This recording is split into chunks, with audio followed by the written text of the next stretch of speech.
সংখ্যালঘু সম্প্রদায় বিতর্কিত হিন্দু পণ্ডিত চিন্ময় দাসকে নিয়ে ভারতীয় মিডিয়ায় অতিরঞ্জিত খবর এবং অভ্যন্তরীণ বিষয়ে কথা বলায় ঢাকাসহ দেশের বেশ কয়েকটি শিক্ষা প্রতিষ্ঠানের প্রবেশপথে ভারতের পতাকা এঁকে দিয়েছেন শিক্ষার্থীরা।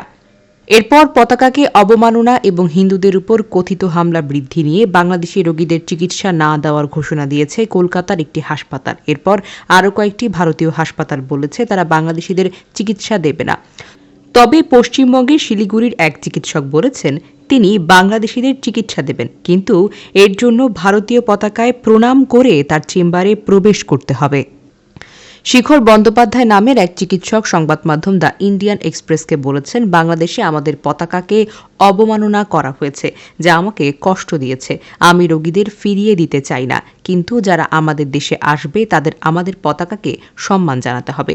পশ্চিমবঙ্গের নর্থ বেঙ্গল মেডিকেল কলেজ হাসপাতালের ইএনটি বিভাগের স্পেশাল মেডিকেল অফিসার হিসেবে কর্মরত এই চিকিৎসক আরও বলেছেন, আমি যে সরকারি হাসপাতালে চাকরি করি সেখানে কোনো রোগী আমাকে ফেরাতে পারবে না, কিন্তু শিলিগুড়িতে আমার ব্যক্তিগত চেম্বারে আমি জাতীয় পতাকাকে ঝুলিয়ে দিয়েছি। সেখানে একটি বার্তাও যুক্ত করেছি, যারা আমার মাতৃভূমির পতাকাকে সম্মান জানাবে না তারা আমার কাছ থেকে চিকিৎসা সেবাও প্রত্যাশা করতে পারে না। পতাকার উপরে থাকা বার্তায় লেখা রয়েছে, ভারতবর্ষে জাতীয় পতাকা আমাদের মাতৃসম। এই পতাকাকে প্রণাম করে চেম্বারে প্রবেশ করবেন। বিশেষত বাংলাদেশ থেকে আগত রোগীরা প্রমাণ না করলে এখানে রোগী দেখা হবে না।